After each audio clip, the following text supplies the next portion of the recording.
Come on in. There you go. You're live. You're live on YouTube. YouTube, come on in. How you feel, YouTube? How y'all feel this morning? Come on into the assignment. How y'all doing? I miss y'all. I really, truly do. Yeah, how y'all feel? Come on in. Gather around the table. Can you hear me? No. Y'all really can't hear me, huh? I only have my my mic right here. What's up, YouTube? What's up, Facebook family and friends? Y'all come on into the assignment. Come on in. How y'all feel this morning? It's a beautiful space to be. It's a beautiful place to be. We're here. We're on assignment. As usual, nothing spectacular. I feel like I really truly needed to light my nog champa this morning. That's what I felt like I needed to hear. Smell. It's that nog champa. How y'all feel this morning? Come on in. Gather around the table. How y'all doing? I miss y'all. I miss y'all a lot when I don't come in. I was here. We had a good session in here the other day. But I just sometimes I miss y'all, and I really desire for y'all to come on in and gather around the table with me and my table as I offer to you, I guess my insightfulness, right? My insight, INSIGHTFUL. My insightfulness to insight, you know what I'm saying? And so I know you know insight with INCITE. I ain't talking about that like incite a riot in you. I'm not trying to do that this morning. Maybe I just want you to be insightful. INSIGHTFUL. Just be insightful about your overall capacity of living and life. And y'all see I'm here early this morning. I can't play with y'all this morning. I'm sipping on my pineapple juice and one of my little favorite little cups. You know, y'all like I don't know why I like cups like this. I don't know why. I still like cups like this, y'all. I don't know why I like cups like this. But anyway, they don't have to be all, extra for me. It just could be a regular old basic cup, as long as it's styrofoam. For whatever reason, I like it.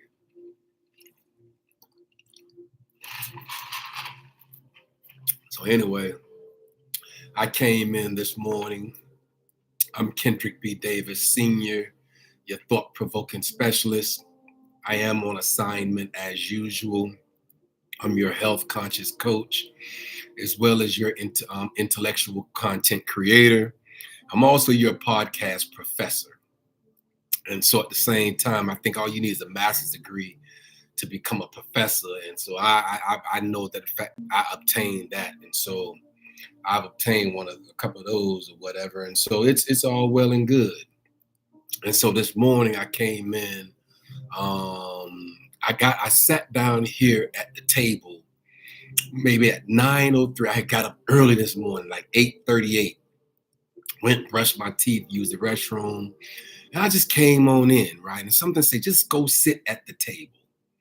And sometimes in this thing called life, you might just have to go and sit at your own table, right? I'm talking about the table of your own thoughts, the table of your own essence of who you are in the earth, the table of your own gratitude. You know what I'm saying? If you're grateful and you have gratitude towards having the ability at the moment to sit at a table. And so it's a blessing to even have the ability to come in and sit and gather around the table of your own mind and your own thoughts and your own ability, your own agility, you know. And so I just came on in this morning, right? And I sat down at the table right here at 9:03. And so at 9:03, I'm sitting at the table quietly, just preparing my mind for whatever it is that the creator of all things desire for me to say. Y'all know I come here some days, y'all know I'm unscripted every day, but I come in here some days with nothing to say, but then I end up having a lot to say. And so I don't know how that is happening, but Anyway, I came round, I gathered round, and I just sat here for a second at 9:03. And so before it's all over, 7 minutes had done went by. It was 9:10. It was 9:10, like 9:09, 9:10. And I looked at him, I'm like, I could get on right now. Because y'all know I'm unscripted. I really don't have a lot to say until I sit around the table of my own thoughts and my own comprehensions and my own understandings and my own wisdom, my own knowledge and my own agility and my own ability, and just sit and just chop it up with yourself. You feel me? Because sometimes in this thing called life, you're gonna have to basically chop it up with self.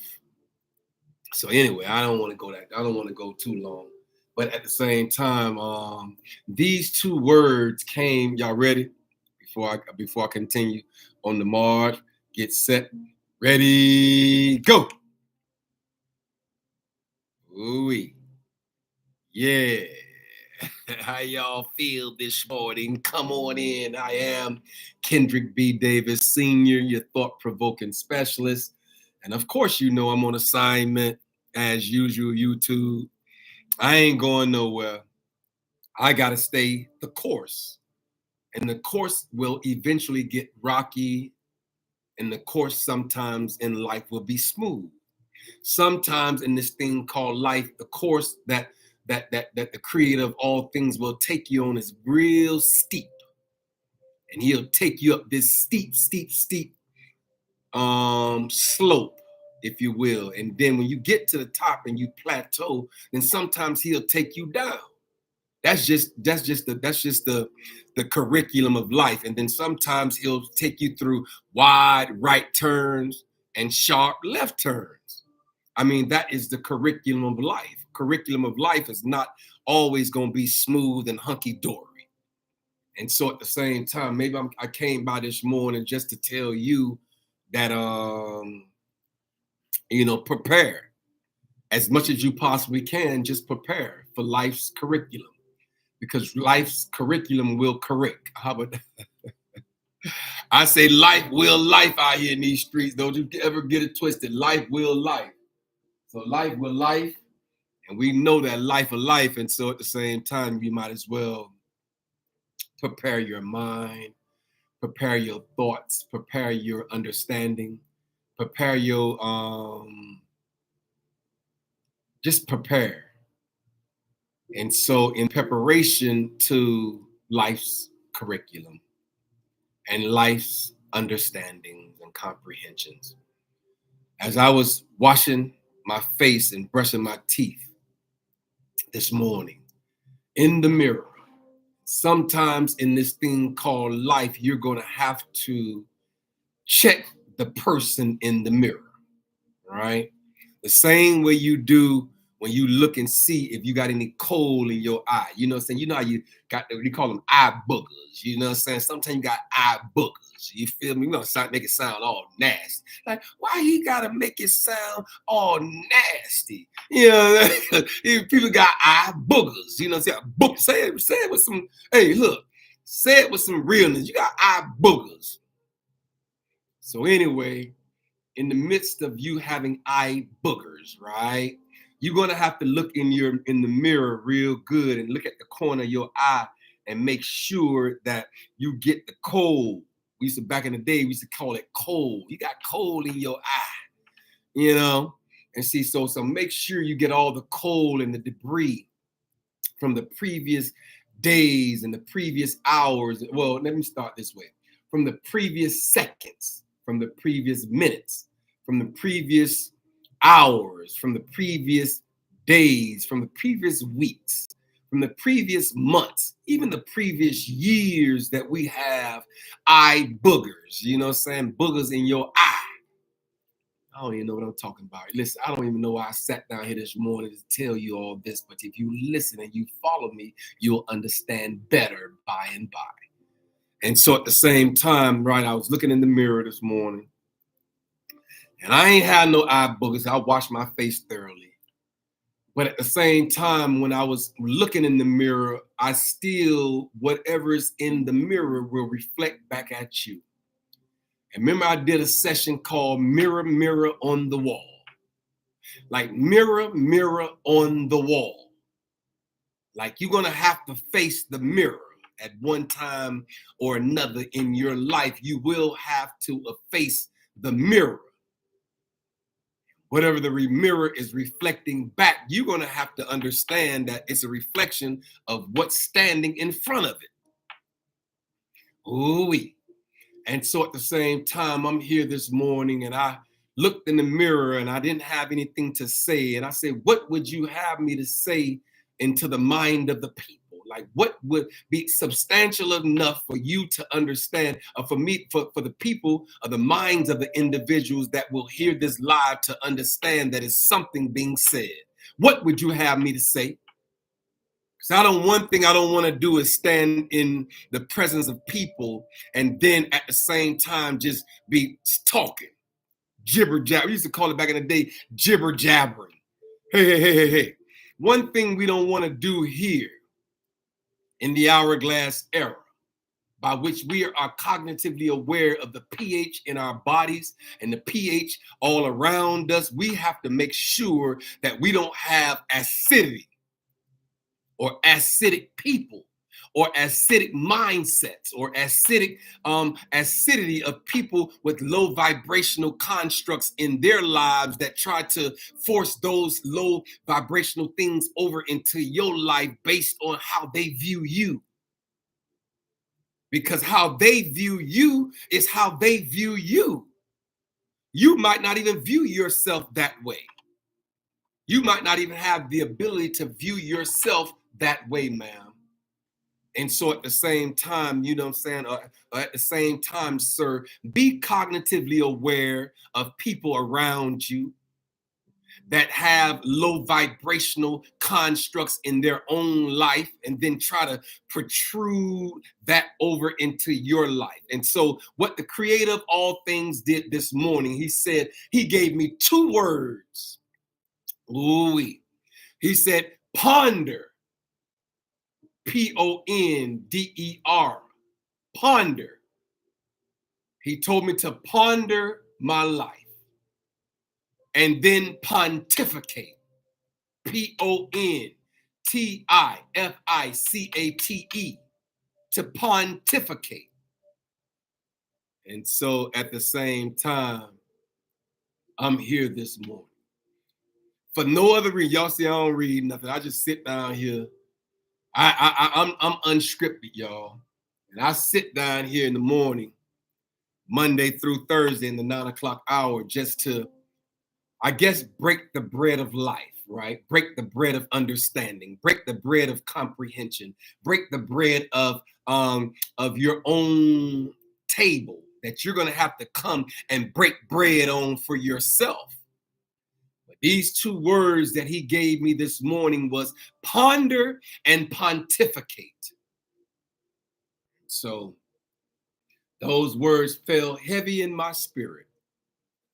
And of course, you know, by me not being scripted, I didn't have time to gather the word or look at the word or, I didn't have time to do it. And so I'll do it in your presence because if the word that he dropped in my mind was ponder. Ponder meaning? Here's the definition of ponder. Think about something carefully, especially before making a decision or reaching a conclusion. Did you hear me? Did you hear her? She said, this word that dropped in my spirit this morning was ponder and pontificate. And so we're going to start with ponder. Because as he said to me, he said, sometimes in this thing called life, you might have to ponder your life. And ponder means to think about something carefully. And so when you look over your life, ma'am, hey, bro, when you look over your life, you see how far the creator of all things have brought you, and you sit back on the front porch of your life in your rocking chair and around your, two-car garage, circle car driveway and your white highs, and you have the ability to sit back and ponder your life. It means to think about or to carefully, especially before making a decision or reaching a conclusion, you might have to ponder your life and ponder something about your life. And so, as I sit here this morning, as I have had to have done within the last 72 hours, I have to ponder. I haven't pondered anything because this morning was the first day, first minutes, seconds before I came into this live, he gave me this word. So maybe this is my prelude to my life. Ponder your understanding. Ponder it. Make sure you have the ability to think about something. Carefully, though.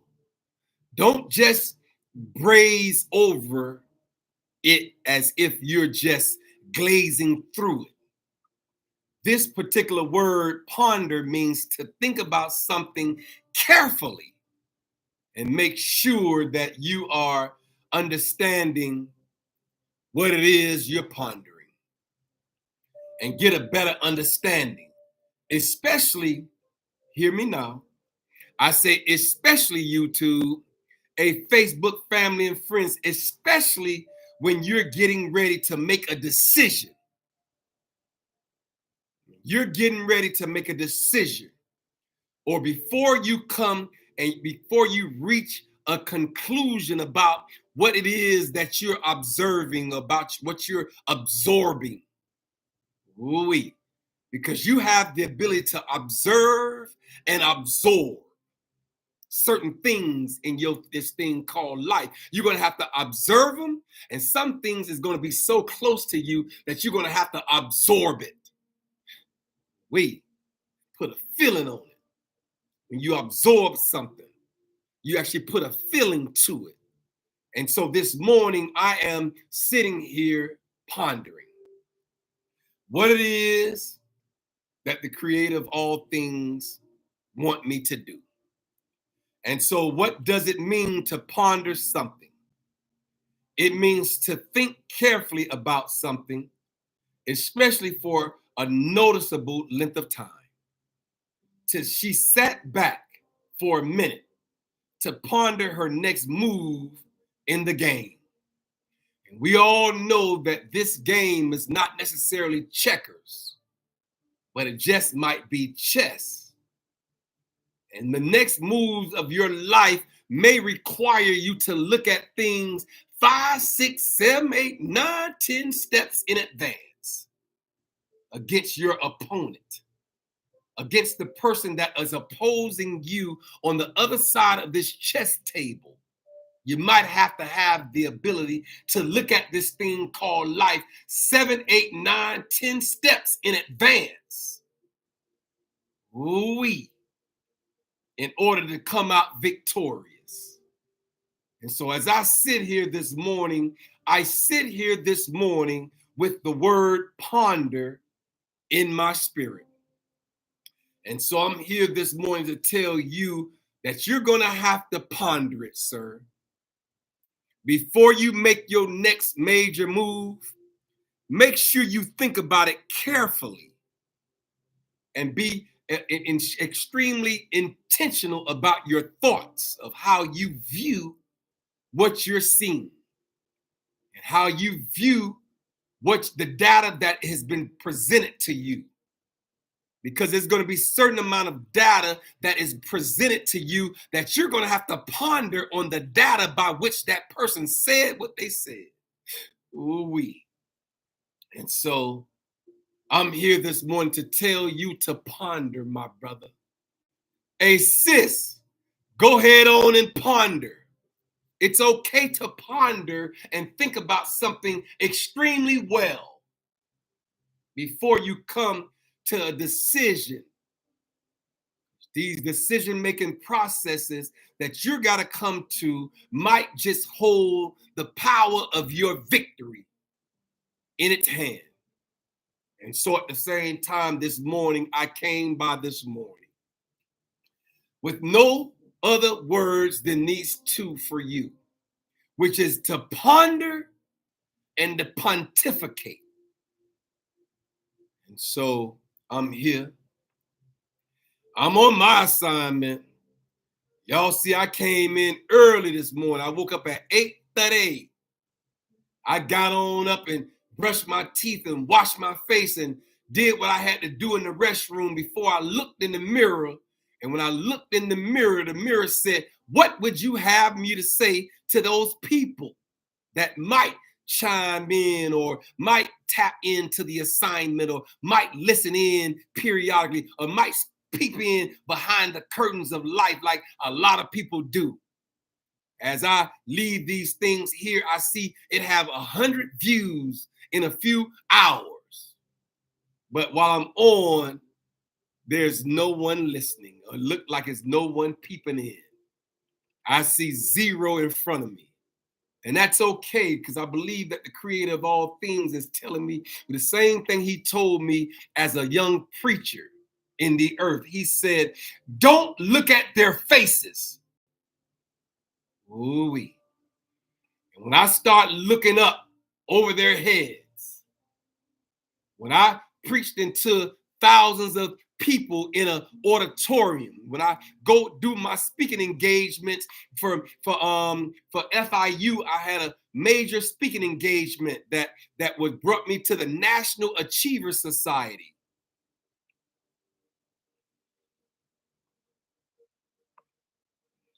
Y'all see this? Y'all see that? The National Achiever Society Summit. You see that? The National Achiever Society Summit, right? And I was the keynote speaker at this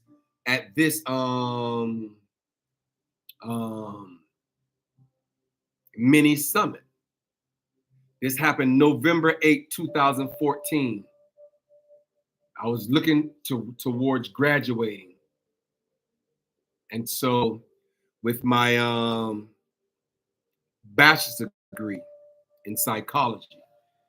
And at the same time, I put this back here, just kind of keep it right there in the presence. It's okay right now. And so at the same time, I sat back and at FIU, I was the keynote speaker at that particular National Achiever Society Summit, right? And I have to look, and when you stand before people, a lot of people, and if you have speaking phobias, or if you have a anxiety, God, the creator of all things at that moment, we said, you know, that this is where I guess I was leading me down this path of becoming an orator in the presence of thousands of people in the auditorium. He said, "Don't look at their faces." This is what he said to me. Don't look at their faces, because their faces will distract you. So now when I speak to an auditorium full of people, I never look at their faces. I look above their heads. Ooh-wee. And so my eyes might be glancing towards the area, but I never look at their facial expressions. I'm always looking above their heads as I speak to them. And so at the same time, I'm here to tell you this morning that in the process of you moving through this thing called life and life's curriculum, right? Every one of us have a life's curriculum that we must follow, that we must adhere to. Life's curriculum is going to be different from yours, and your life's curriculum will be different from mine, man. No one has the same life's curriculum. Everybody's curriculum of life is different. And so I'm here this morning to tell you to ponder. Ponder what it is that the creator of all things will have you to say and to do in this thing called life, right? And so ponder meaning. Ponder meaning. Think about something carefully, especially before making a decision or reaching a conclusion. That's what you're going to have to do, ma'am. A sir, a bra, a sis, a cousin, a cousins, nieces and nephews, uncles and aunties in the earth. I'm here to tell you this morning that you're going to have to ponder what it is that you're going to do next. And bring it all to the table of your own thoughts and dump it out on the table. You're good, you're bad, you're ugly, you're sad, your indifferences, your positive, your negatives, your ins and your outs, your trials and your tribulations, your triumphs, because you've been triumphant in the earth. You've been successful in the earth, ma'am. You have successes stamped all over your life. You just got to go back in to your past and view them from the success by which they were at the moment. You have academically been successful, as well as you've been successful in business. You know you are a success story. Where we came from out the hood, out of Liberty City, that I was born and raised off of 46th Street and 7th Avenue, you know that I could have very well been caught up in that life, but the creator of all things had a hedge of protection around me because of my grandmother and my great-grandmother prayers. So I could have very well been a statistic. And I'm so grateful and I'm so thankful that I'm not a statistic. And if I am a statistic, let me be a statistic of academic astuteness and success coming out of the hood like I did. Born and raised in the county of Dade, 305 MIA. I done been through all the projects and the Scott projects and the Poke and Bean projects and Brown Sub. I done been in those places. And the creator of all things kept a hedge of protection around me and hid me in his bosom from all hurt, harm, or danger. And I still believe that even this day that my grandmother's prayers are still being covering me. And so, ma'am, if you want to come up against me, sir, you got to come up against the prayers that has been prayed for me.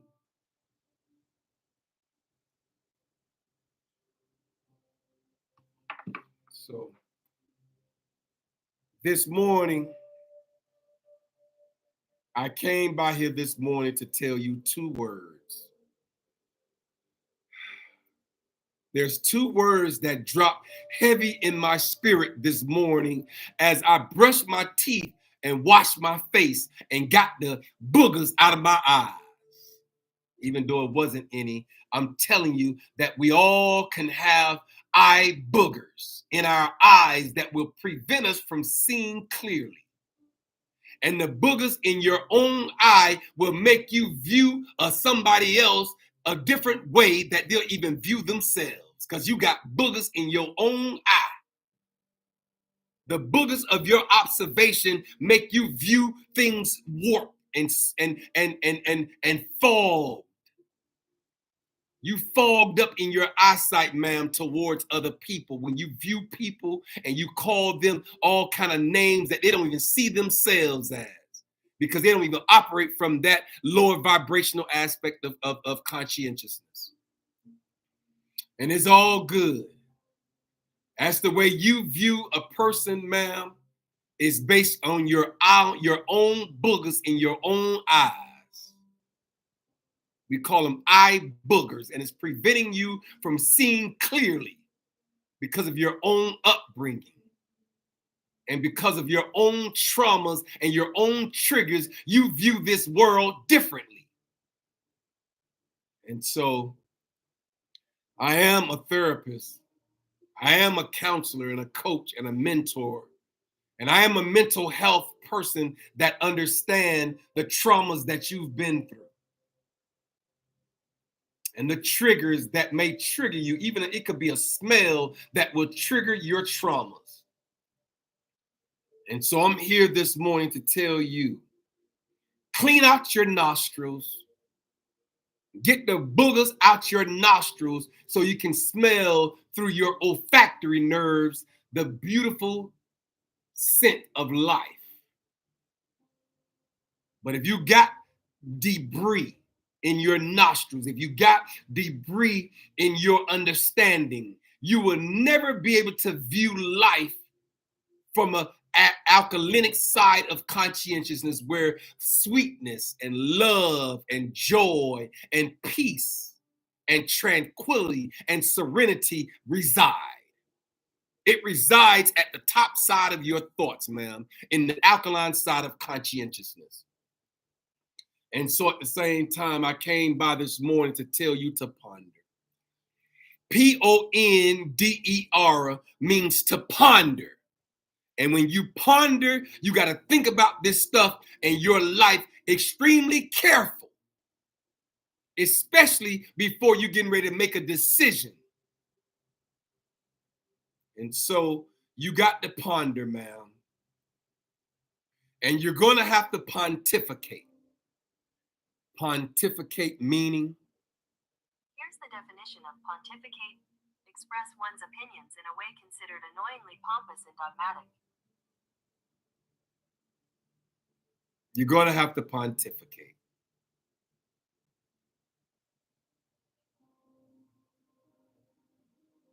I need more of a translation for y'all. What does pontificate mean in simple words? Okay, here it is.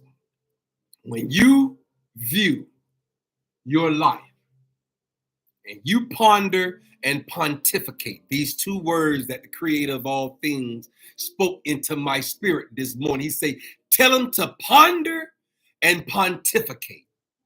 Pontificate. Pontificate means to speak or express opinions in a pompous or dogmatic way. I don't know.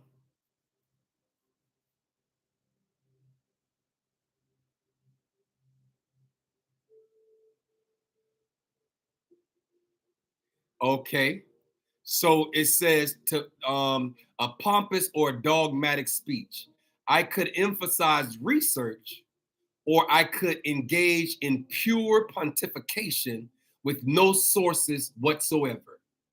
And I believe that sometimes I do that in this thing called life.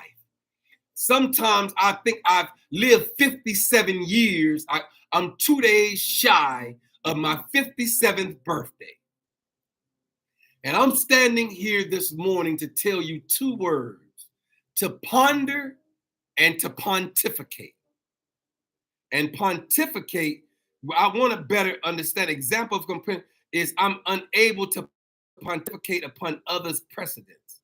We do not have the luxury or time to study and pontificate for years. Most of the people who go into the professions do not ever come up against that. Yet they have to pontificate about it. And so sometimes, okay, let's go do another word. Because that pompous. What's pompous?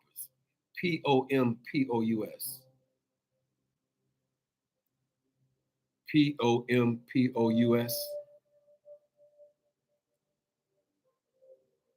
Okay, pompous is as objective. That means having or showing an attitude of self-importance or arrogance. So you mean to tell me that the creator of all things this morning would tell me to ponder, and to tell the mind of the people to pontificate. And this reason for it also refers to something that is excessively ornate or elevated. For example, you might describe a speech or rhetoric as pompous. Okay, it's becoming clearer. She found it difficult to talk about her achievements without sounding pompous. Ooh-wee. Ooh-wee. And so as I sit here this morning, as humble as I know how, right? Maybe a side of me do come out as pompous, Pompous. But the creator of all things made me this way. And if you view me as pompous, ma'am, then I'm sorry. I apologize for your viewpoint of me being this way. But I promise you, if you get to know me, I'm not that way. And I'm here this morning to tell you that the creator of all things, as I brush my teeth and I wash my face, and as I got the debris out of my eye, which it was none, but I'm talking from that perspective. And as I got the debris out of my nostrils, it probably wasn't none, but I probably did and got the boogers out my nostrils so I can smell you coming down the pike real early. Because when I smell, when you have your smells intact, just like a hound dog, you were able to smell foolishness that's coming down the pike at your way if your olfactory nerves is clean and open and alive. And so at the same time, you got to have your eyes that plays a significant factors of your observation and how you make assessments in the earth. Your eyes can fool you. You'll see a young lady kissing a young man, and you'll swear he cheating on his wife and she cheating on her husband. And all the time, they were brothers and sisters. See? You thought you saw something that you really didn't see. You see what I'm talking about? And so these eyes will fool you periodically. Check your eyes, ma'am. Hey, sir, check your eyes and get the debris, how you view this world and how you view people around you can be altered through your past experiences. Oh, man. I had to put this lab jacket on this morning because I knew I have to go deeper. Sometimes in this thing called life, we don't have the ability to stand on the shore of life and then pontificate. Sometimes we don't have the ability to stand on the shallow end of the pool and then act like we're going to get a deeper understanding from the shallow end of constructs. You're going to have to go in deep, man. Hey, sir, sometimes in this thing called life, you might have to go deeper. You can't stand on the shallow side of conscientiousness and expect to get all of the resources that you need in order to understand completely. And so you're going to have to go deeper in your thoughts, in your awareness, in your comprehension, in your mindset shifts. And so I came by here this morning with 2 words. He told me to tell the mind of the people to ponder and pontificate. I've done my assignment. Google those words for yourself, ma'am. Hey, sir, Google those words for yourself, sir.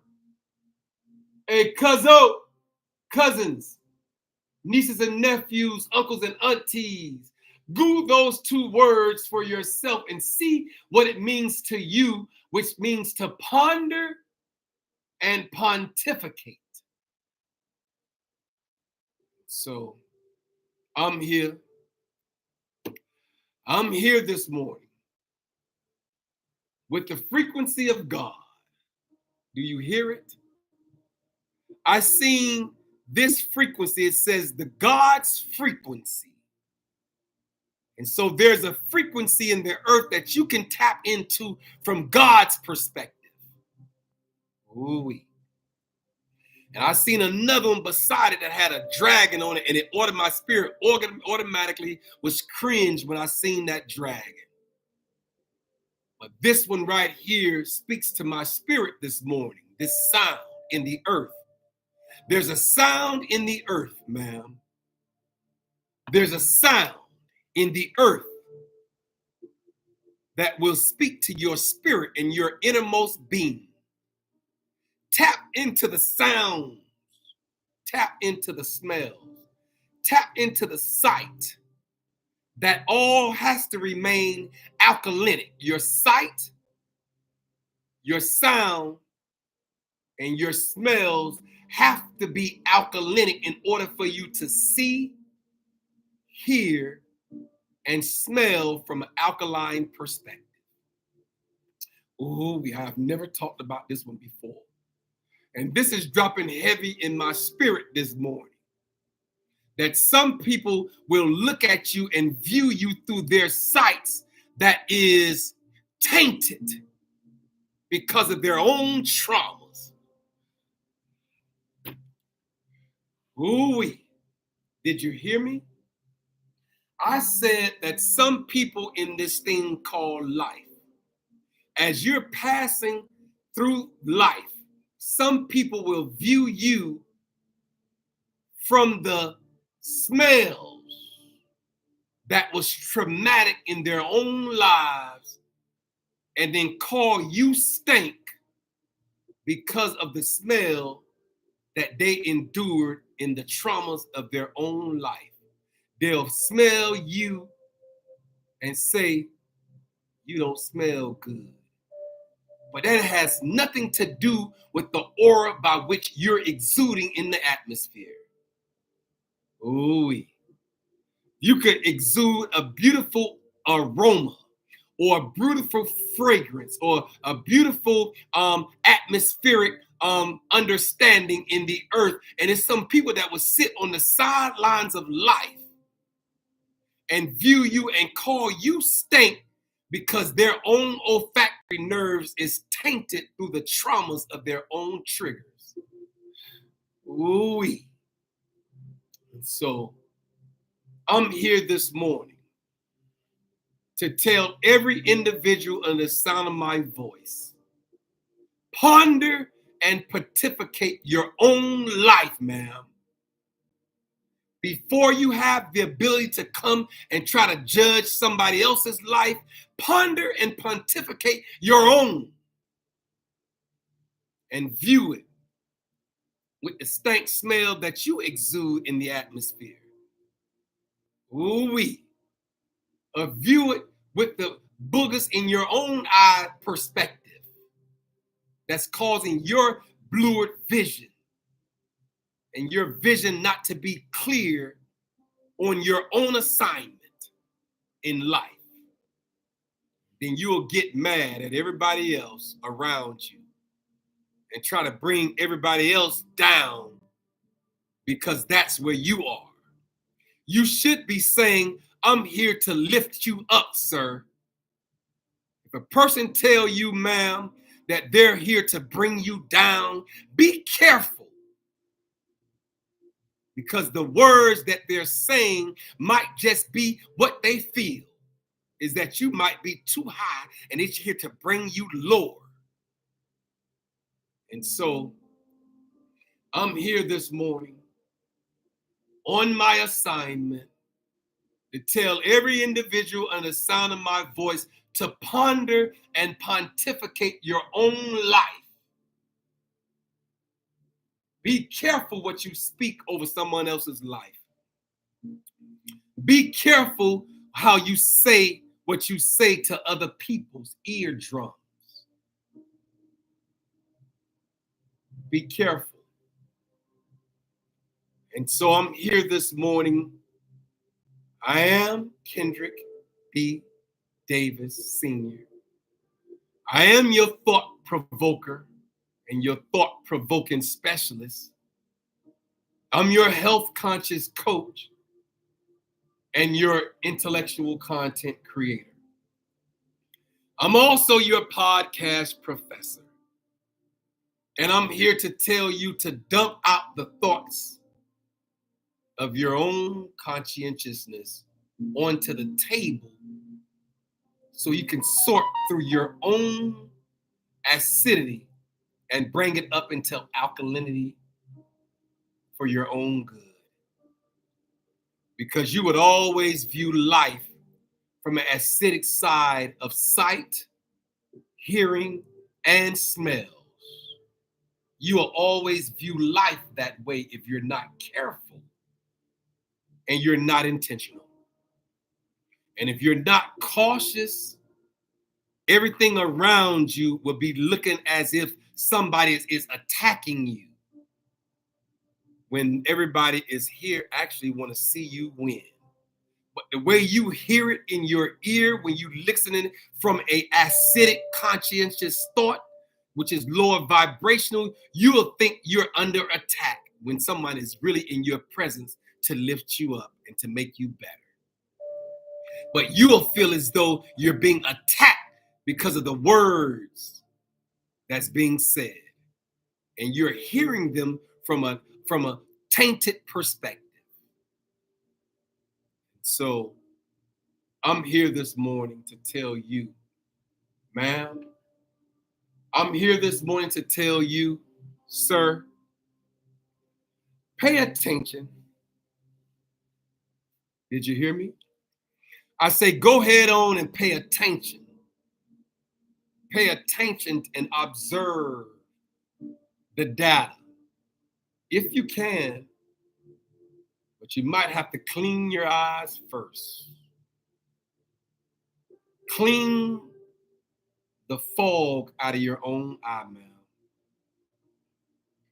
Clean the lens of your own glasses. Clean. Ooh-wee. Clean your eyes. Clean your ears. And clean up your speech. They all have to remain or become alkalinic. In order for you to see, hear, and smell well. Did you hear me? In order for you to see, hear, and smell well, you must get the debris out of your eyes, out of your ears, and out of your nostrils. Those three things are connected. Your eyes, your ears, and your nostrils are connected.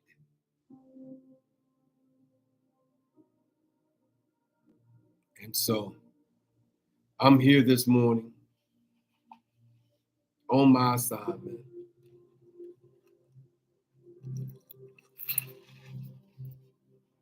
Pondering and pontificating what my next moves are. You're going to have to ponder. And you're going to have to pontificate for a second to get clarity. To get clarity of thought, to get clarity of understanding, to get clarity of comprehension. You're going to have to make sure that you're pondering and you're pontificating correctly. And so I'm here this morning for no other reason than to tell you to ponder and pontificate your own life.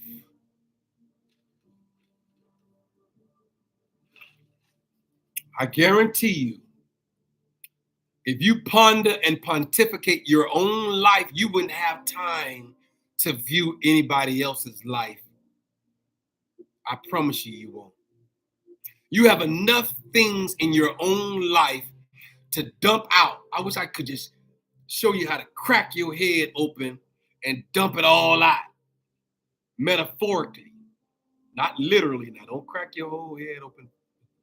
Don't do that literally. Now, I'm talking about a metaphor. This is a metaphor I'm speaking of. Metaphorically, open your top of your head and just dump out all your thoughts of your past, your previous, your present, your now, your future, and your futuristic mindsets. And dump them all out on the table. Dump everything that you have of thoughts and memories for your past pains and your past hurts and your past traumas and your past triggers, your past triumphants, your past victories, your past successes, your past advances, your past privileges, your past, just everything in your past, and dump it out onto the table of your own mind and sort through your successes and your failures. Sort through your positives and your negatives. Sort through your ins and your outs. Sort through your up times and your down times. Sort through them. Dump the ups and the downs on the table.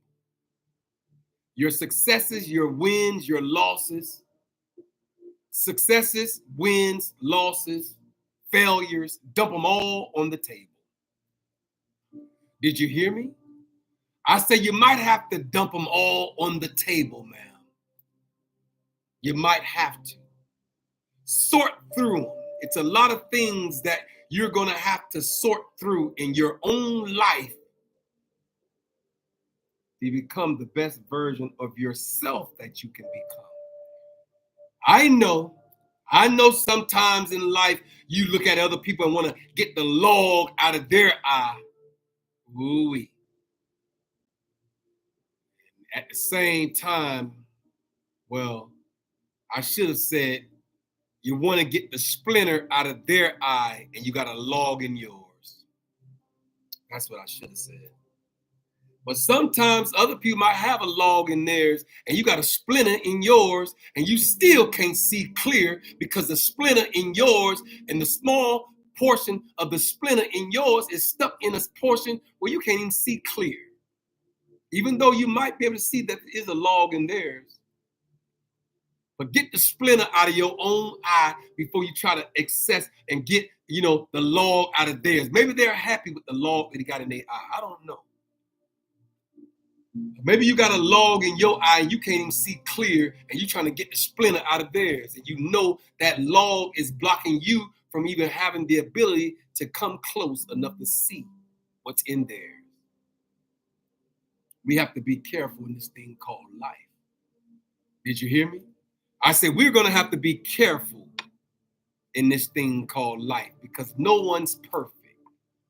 There's no perfection in the earth, ma'am. I'm the first to tell you, don't hold me up on no pedestal. Don't put me on no, like as if I can cross all my T's. Y'all know I done been to the penitentiary. So how am I perfect when I done had valley lows? How am I perfect when I done had motorcycle accidents that broke my right hip and my left ankle and put me in a body cast for 9 months? And now I lead with a limp. I have a chapter in my book called Leading with a Limp. Even Martin Luther King led with a limp. He wasn't perfect. I haven't been to the Lorraine Hotel, but I heard that there were cigarette butts in the ashtrays at the Lorraine Hotel that were full of cigarette butts. So we know that it was no perfection because we all have our own personal, what's the word I want to use? Vices. That we all have our own personal vices. that we all got to get over and endure. So ain't nobody perfect out here in the earth. There's no one perfect, man. We all have flaws and failures and frailties. And I'm the first one to tell you about mine because I have no secrets. You could Google my name all you want to, sir. Hey, ma'am, y'all willing, y'all know y'all could Google my name. By now, I know y'all done Googled my name to see if I had any kind of real bad stuff, what people call bad. Like stuff like what one young lady wanted to know about me, that I have any Chester the molester type stuff. Ain't none of that stuff on my record. You could dig and dig and dig, man. You ain't gonna see none of that stuff. You might see some drug charges and some possession charges or whatever, but you ain't gonna see nothing that will hinder or stagnate my being here talking to the mind of the people. If you come across something that might look ugly, that was my past. Just like we all have a past. You just didn't get caught for yours, but you done had some demons in your closet too. So ain't nobody perfect in the earth. So I'm here this morning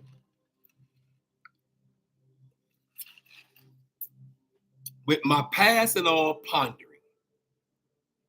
I ponder my past and say, if there was a way that I could have done it differently, would I have done anything differently? And right now, in this thing called life, being that I know consciously, subconsciously, and superconsciously that I couldn't change anything in my past, even if I desire to change it, why would I go right now at this moment in my present? Why would I try to go psychologically in my past and try to beat myself up about something I cannot change? I'll be a fool to say I'll change it. I'll let it be what it is, because that my past is what made my present. And my present will maybe dictate my future.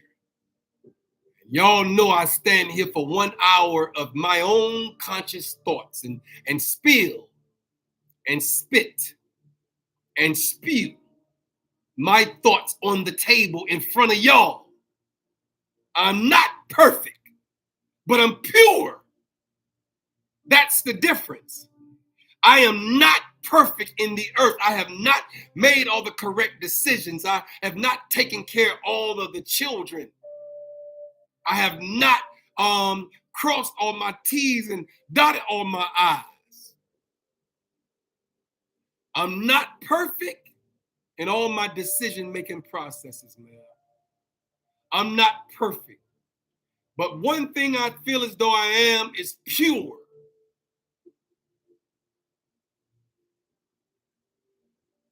Nobody can take that from me, because I stand on my dean. You might be standing on your Shirley Temple. And it's okay. I'll stand on my dean of who I am and whose I am in the earth, because that will never change. I'm still a called out generation, a royal priesthood, a holy nation. I'm a peculiar person in the earth. I'm still under his covering. No matter what it may look like, ma'am, a sir, no matter what it may look like in your altered ego eye, no matter what it may look like when you got that splinter in your own eye, I'm still covered by the creator of all things. He still has me covered through the prayers of Mama Essie, Mother Brown, Sister Hammond. I'm still covered by Benjamin James Davis. I'm still covered by my great-grandfather prayers. So be careful. And so I'm thankful. I know who I am, and I know whose I am. And I'm thankful, y'all. I'm grateful for the time that I've spent 1 hour a day, Monday through Thursday in the 9 o'clock hour, I have the opportunity to speak into the mind of the people. And I'm here on my own assignment, ma'am. Am I perfect in doing so? Absolutely not. And as if any perfect person in the earth stand up, because I'm not. That's why I'm sitting down. I'm not perfect, but I'm pure. I'm pure in essence. I'm pure in my thoughts. I'm pure in my understandings. I'm pure in my awarenesses. I'm pure in my alertness. I'm pure in my consciousness. I'm pure. I'm not perfect. I'm pure. There's a difference. And so I thank y'all for chiming in with me this morning. The two words that were dropped heavy in my spirit this morning is to tell you to ponder and to pontificate. That's two words for you. Get in your own dictionary and your own thought process and your own quietness of your own closets of your own minds. And Google PONDER or PONTIFICATE, pontificate, and figure it out your own soul salvation. I'm gone this morning. I said I'm gone this morning. I'm thankful, I'm grateful, and I'm gone.